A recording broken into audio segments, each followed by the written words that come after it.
Good morning student, स्वागत है आज की क्लास में आपका। हमने जो है रेनेसां के मीनिंग की बात की थी लास्ट लेक्चर में, और आज का जो हमारा लेक्चर है वो है कि पुनर्जागरण के क्या कारण थे। पुनर्जागरण के कारण, जिसमें जो है हमने थोड़ा सा बात कर ली थी 2-3 पॉइंट्स की। सबसे पहले जो है हमने बात की थी धर्म युद्ध की।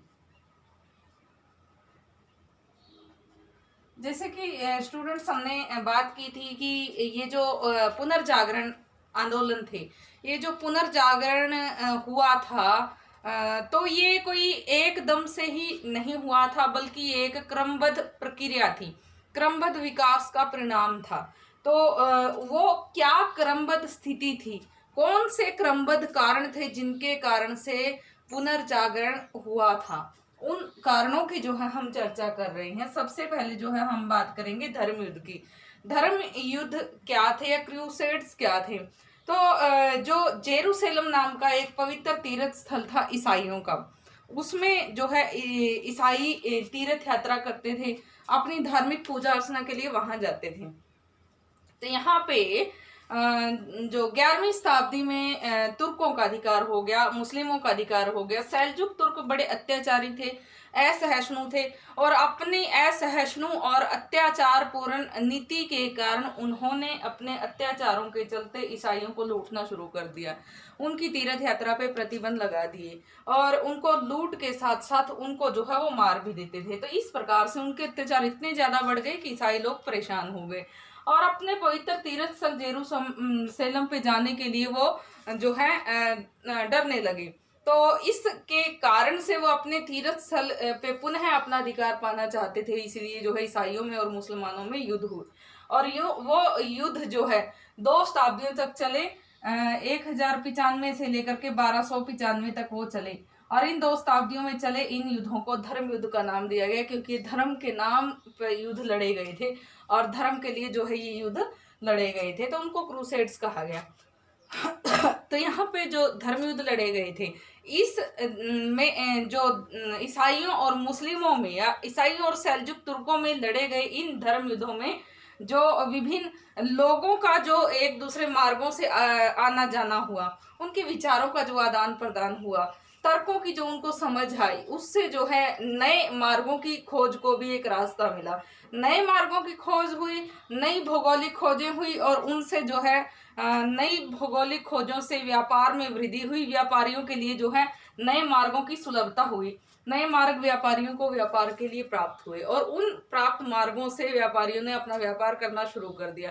व्यापार के बाद जो है उन्होंने अपनी स्थिति मजबूत की, उन्होंने विभिन्न वैज्ञानिकों को प्रश्रय दिया, और जो है अपने आप को और अधिक कुशल बनाया, और अपने आप को और अधिक धनवान बनाया। इसके विपरीत जो है अंधविश्वासों को उन्होंने दूर किया। आम जनता भी अब जागृत होने लग गई थी, और धर्म युद्धों के परिणाम स्वरूप जो है धीरे धीरे जागृति आती गई। तो इस प्रकार से जो हमने धर्म युद्धों की बात की है, उससे ऊर्जा वर्ग का उत्थान हुआ, और यहाँ पे जो है लोगों में नव जागृति आने के कारण आगे पुनर्जागरण का मार्ग प्रशस्त हुआ। तो इसके बाद जो है हमने बात की थी व्यापार को प्रोत्साहन।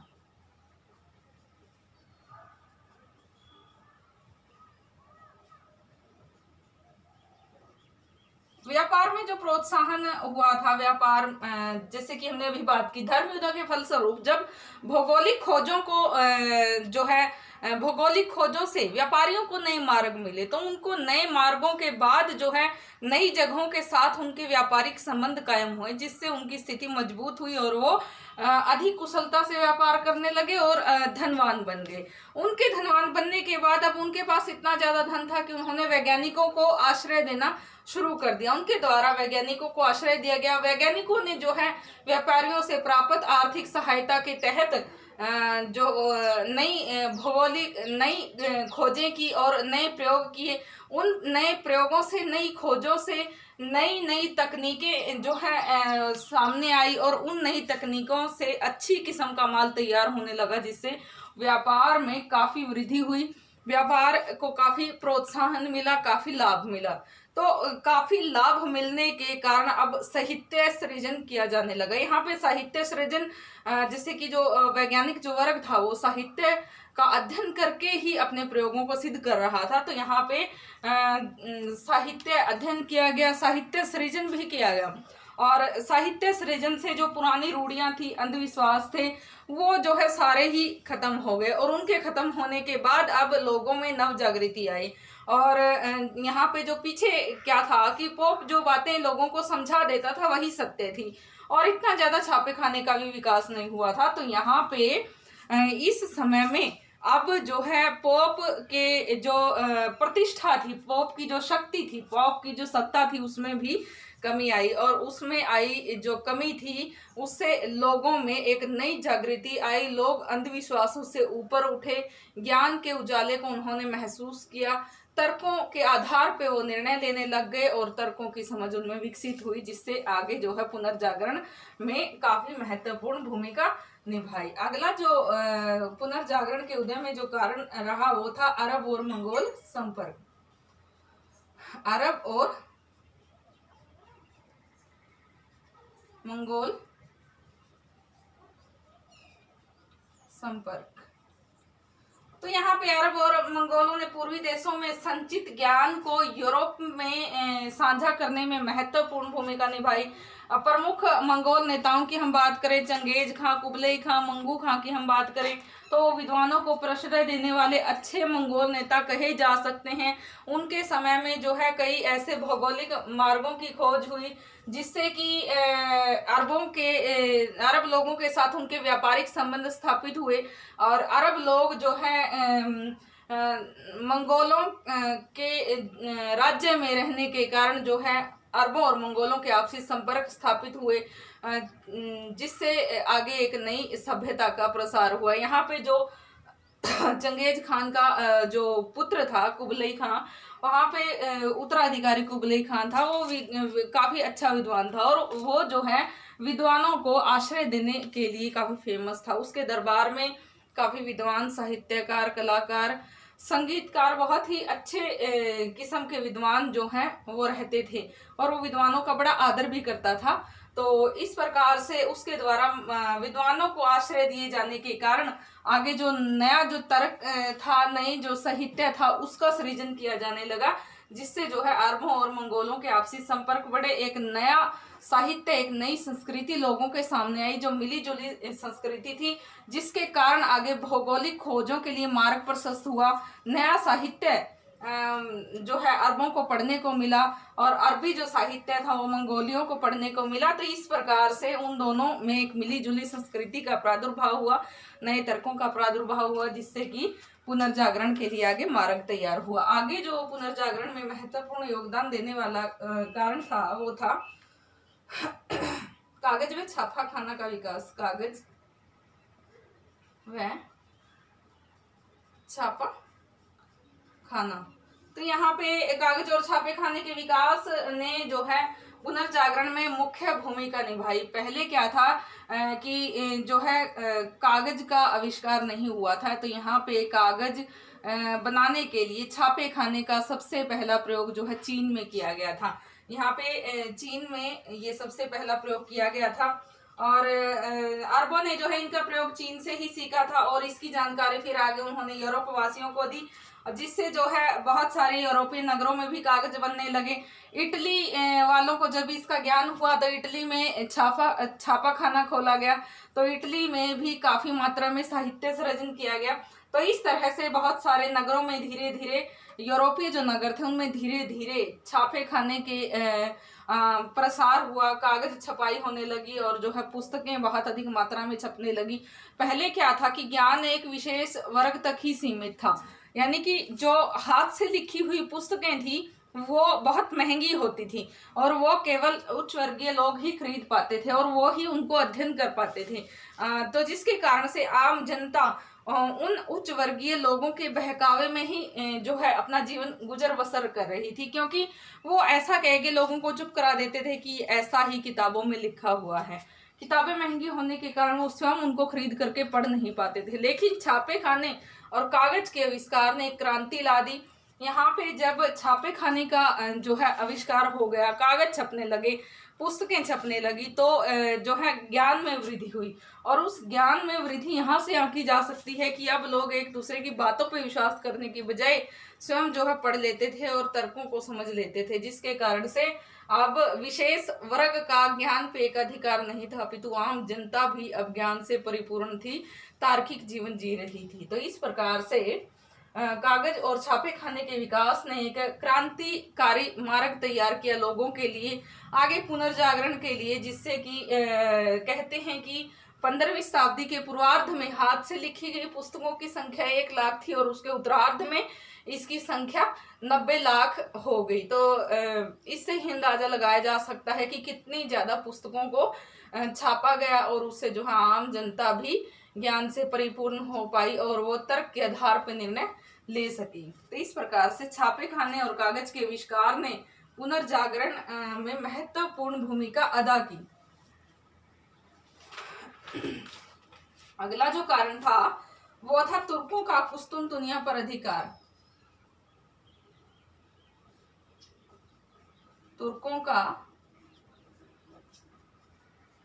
कुस्तुनतुनिया पर अधिकार।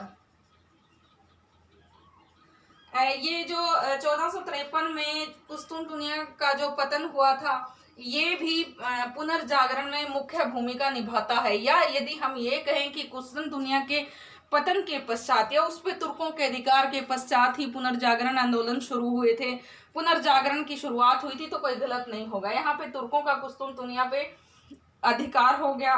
जो कुस्तुनतुनिया था ईसाइयत का मुख्य केंद्र था, रोमन लोगों के लिए मुख्य केंद्र था। तो यहाँ पे तुर्कों का कुस्तुनतुनिया पे अधिकार हो गया। कुस्तुनतुनिया में जो ईसाई लोग रहते थे, ईसाइयों के महान केंद्र के रूप में ये फेमस था। तो वो जो है यहाँ से चले गए इटली में और यहाँ अपने जो उनके धार्मिक ग्रंथ थे या और जो साहित्यिक ग्रंथ थे उनको वो अपने साथ ले गए। और वहाँ के जो लोग अंधकारपूर्ण जीवन जी रहे थे, पोप के आधिपत्य में अपना जीवन जी रहे थे, वो अब यहाँ जो कुस्तुनतुनिया से जो लोग आए थे नया साहित्य लेके, नए ग्रंथों को लेके और उनके द्वारा लाए गए साहित्य को उन्होंने भी अध्ययन किया।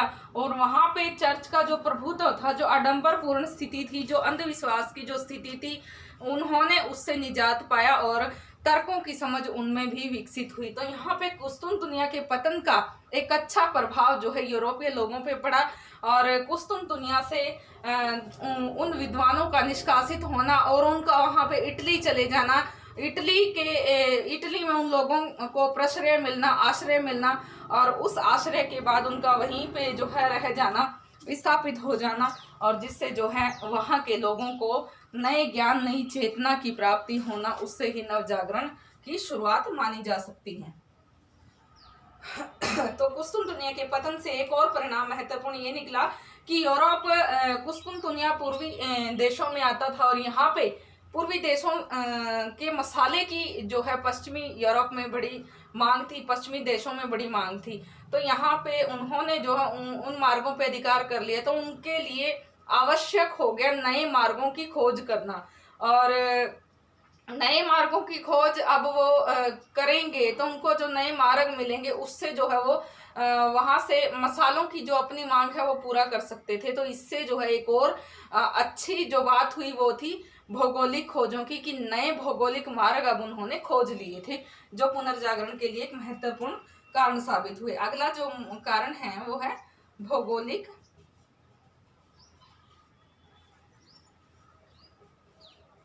खोजें। तो यहाँ पे यूरोप के पुनरुत्थान और विकास में भौगोलिक खोजों का बड़ा योगदान रहा। जैसे कि हमने बात की है, तुर्कों का कुस्तुनतुनिया पे अधिकार हो गया था, उनके जो व्यापारिक संबंध थे पश्चिमी जगत से बंद हो गए थे। तो यहाँ पे उनको यदि पश्चिमी जो विषय था, उनको यदि पूर्वी देशों के साथ व्यापार करना था तो उनको नए मार्गों की आवश्यकता थी। और नए मार्गों की खोज के लिए सबसे पहले शुरुआत की थी पुर्तगाल के राजकुमार ने। हेनरी द नेविगेटर उसको कहा गया था हेनरी ने 1394 से 1460 में। इसने समुद्री यात्राओं के लिए एक पहले प्रशिक्षण केंद्र खोले। उन यात्रियों को पहले प्रशिक्षित किया गया ताकि जो है उनको आगे कोई भी अड़चन ना आए अपने समुद्री यात्राओं के दौरान। तो इस प्रकार से उन प्रशिक्षण केंद्रों में विभिन्न तरीकों से समुद्री यात्राओं को जो कई कई सालों तक जो चलती थी उसमें जो है उनके लिए प्रशिक्षित किया गया। और उससे प्रशिक्षित होकर के उन्होंने सबसे पहले दक्षिण अफ्रीका के तट को खोजने के लिए भेजा। और दक्षिण अफ्रीका का जो तट खोजा गया केप ऑफ गुड होप उसको बोला गया। तो यहाँ से कोलंबस नाम के एक पुर्तगाली वास्को डी गामा नाम के एक पुर्तगाली यात्री को जो केप ऑफ गुड होप से होते हुए जो है उसने भारत को खोजा था 1498 में। और उससे ही प्रेरित होकर फिर स्पेन का जो समुद्री यात्री था कोलंबस, उसने 1492 में न्यू वर्ल्ड की खोज की थी, नए संसार की खोज की थी जो आगे चल के अमेरिका कहलाया था। तो ऐसे ही 1497 में इटली के जॉन केवार्ट ने उत्तर पूर्वी अमेरिका के तट पर न्यू फाउंडलैंड की खोज की थी। 1577 में ऐसे ही जो है पूरे संसार का चक्कर लगाया गया था। और अमेरिको ने फिर जो है अमेरिका की खोज की थी, अमेरिको के नाम पे ही उसको अमेरिका बोला गया था, हालांकि कोलंबस ने इसकी खोज कर ली थी। तो यहाँ पे विभिन्न खोजों से ये साबित हो गया कि पृथ्वी गोल है, क्योंकि विभिन्न यात्री जो सोच करके चलते थे उनकी आशाओं के अनुरूप ही नहीं अपितु उससे कुछ ज्यादा ही उनको मिलता था। तो यहाँ पे विभिन्न समुद्री मार्गों की खोज से, नई भौगोलिक खोज से उनको नए मार्ग मिले और उन नए मार्गों से जो है उनके लिए व्यापार सुलभ हो गया। और जो पूर्वी जो देश थे उनके साथ व्यापार करने के लिए उनको नए मार्ग मिल गए थे और जो पुनर्जागरण में काफी महत्वपूर्ण भूमिका रखते हैं। आगे हम बात करते हैं विज्ञान के क्षेत्र में प्रगति। विज्ञान के क्षेत्र में प्रगति। तो यहाँ पे जो विज्ञान की खोजों ने भी लोगों में विद्यमान जो पुरानी जड़ता थी, अंधविश्वास था, रूढ़ियां थी, उनको दूर कर दिया। प्रसिद्ध वैज्ञानिक ने प्रेक्षण और प्रयोगों पर बल दिया कि आपको जो है प्रयोग करके देखना चाहिए, तर्क के आधार पर देखना चाहिए कि क्या सही है और क्या गलत है। किसी के भी बहकावे में आकर के, चाहे वो धर्म से संबंधित व्यक्ति है, चाहे वो राजनीति से संबंधित व्यक्ति है, उसके बहकावे में आकर के उसकी बातों का अनुकरण नहीं करना चाहिए। तो इस प्रकार से विज्ञान के क्षेत्र में अभूतपूर्व प्रगति होने के कारण ही आगे जो है भौगोलिक खोजों के लिए मार्ग तैयार हुए थे। और विज्ञान में जो प्रगति हुई थी वो व्यापार के बढ़ने के कारण हुई थी। तो यहाँ पे बहुत सारी जो है आगे विज्ञान के क्षेत्र में प्रगति के कारण बहुत सारे आगे लाभ देखे जा सकते हैं। बहुत ही ज़्यादा जो तर्क शक्ति से परिपूर्ण साहित्य को देखा जा सकता है। और जिसके कारण, जैसे कि हमने अभी बात की है कि विभिन्न समुद्री मार्गों को खोजा गया। आगे जो छापे खाने का आविष्कार है, ये छापे खाने का या कागज निर्माण का आविष्कार भी एक वैज्ञानिक पद्धति के तहत ही हुआ था। नए हथियार, गोला बारूद बनाने के जो कारखाने थे वो भी वैज्ञानिक पद्धति के आधार पर ही बनाए गए थे। व्यापार को अधिक कुशल बनाने के लिए भी बहुत सारे प्रयोग किए गए थे। तो इस प्रकार से विभिन्न प्रयोगों से छापे खाने का विकास हुआ। कागज बनाने की विधि उन्होंने तैयार की, व्यापार को अधिक कुशल उन्होंने बनाया और बहुत सारी चीज़ों के क्षेत्र में प्रयोग करने से जो है जो धर्म अंधता थी, धर्म के प्रति रूढ़िवादिता थी, अंधविश्वास थे, वो दूर करके उन्होंने एक तर्कशील वातावरण खुद के लिए तैयार किया। इसके बाद हम बात करते हैं मानववाद का प्रचार। मानववाद का प्रचार, मानववाद को इंग्लिश में ह्यूमनिज्म कहते हैं। ह्यूमैनिटीज शब्द से उत्पन्न हुआ है, जिसका शाब्दिक अर्थ है, लैटिन भाषा का शब्द है ह्यूमैनिटीज, शाब्दिक अर्थ है उन्नत ज्ञान। तो मानववाद जो शब्द है, उन्नत ज्ञान इसका अर्थ है। और जो लोग हैं मानववादियों की धर्मशास्त्रों में कोई खास रुचि नहीं थी। जो पहले के जो मानववादी कहे जा सकते हैं, पुनर्जागरण से पहले के मानववादी, उनकी जो है पुरानी संकुचित विचारधारा थी। वो जो है अपने वातावरण में खुल करके अपने विचारों को नहीं फैला सकते थे, अपने आप को मानववादी कहने वाले लोग, अपने आप को उच्च उन्नत ज्ञान से परिपूर्ण कहने वाले लोग संकुचित विचारधारा से प्रेरित थे, रूढ़िवादिता से प्रेरित थे, अंधविश्वासों से प्रेरित थे, पुरानी रीति रिवाजों को मानने वाले थे। लेकिन यहाँ पे नई भौगोलिक खोजों से, नए साहित्य को पढ़ने के कारण, नए साहित्य सृजन के कारण, जो नए तर्कों के विकास के कारण अब जो है मानववाद के क्षेत्र में अभूतपूर्व वृद्धि हुई और आगे उसने जो है पुनर्जागरण के लिए मार्ग तैयार किया। तो यहाँ पे मानववादियों ने प्रचार किया कि लोगों का ध्यान धार्मिक विश्वासों से हटाया जाए और वो स्वतंत्र चिंतन करें। तो आगे है पूंजीवाद का उदय। पूंजीवाद का उदय। तो यहाँ पे जो हमने इतने सारे ऊपर जो पुनर्जागरण के कारण पढ़े हैं, जैसे कि जो धर्म युद्ध शुरू हुए थे, धर्म युद्धों के शुरू होने के बाद जो नए मार्ग व्यापारियों को मिले, उनसे व्यापार को उन्होंने प्रोत्साहन किया। व्यापार को जो प्रोत्साहन मिला, नई भौगोलिक खोजों से, नए समुद्री मार्गों की जो खोज हुई, उससे जो है व्यापारी वर्ग को नए मार्ग मिले, व्यापार करने के लिए नई जगह मिली, उससे उनके व्यापार में वृद्धि हुई। अपने लिए उनको तैयार माल को बेचने के लिए मंडियां मिली, कच्चे माल के लिए जो है जो जगह मिली कि कैसे कच्चा माल सस्ती दरों पे खरीदा जाए और तैयार कुशल जो माल है उसको कैसे बेचा जाए।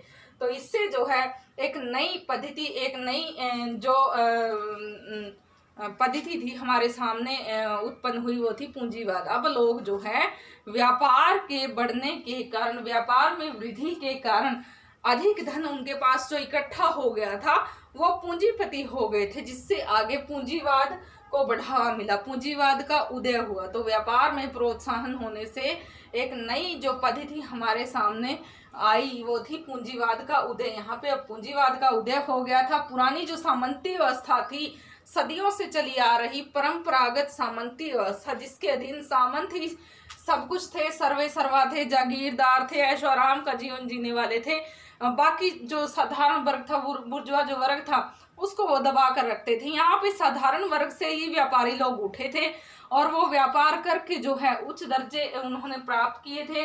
उन उच्च दर्जों के बल पे वो पूंजीपति बन गए थे और यहाँ पे पूंजीवाद का उदय और व्यापारी वर्ग की विनाश को हम देख सकते हैं, जिससे जो है पुनर्जागरण का उदय हुआ था। इसके बाद एक और जो कारण है वो है शिक्षा का विकास। शिक्षा का विकास। तो यहाँ पुनर्जागरण लाने में आधुनिक शिक्षा की काफी महत्वपूर्ण योगदान रहा है।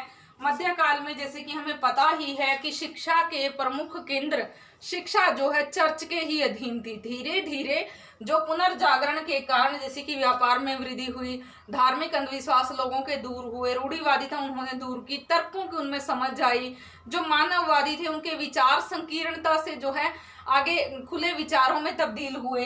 अरबी और मंगोल लोगों के संपर्क आपस में बढ़े, कागज और छापे खाने का प्रसार हुआ, उससे नए ज्ञान, नई तर्कों की समझ उनको मिली। तो उससे जो है एक और चीज जो काफी अच्छी हुई कि शिक्षा का काफी विकास हुआ।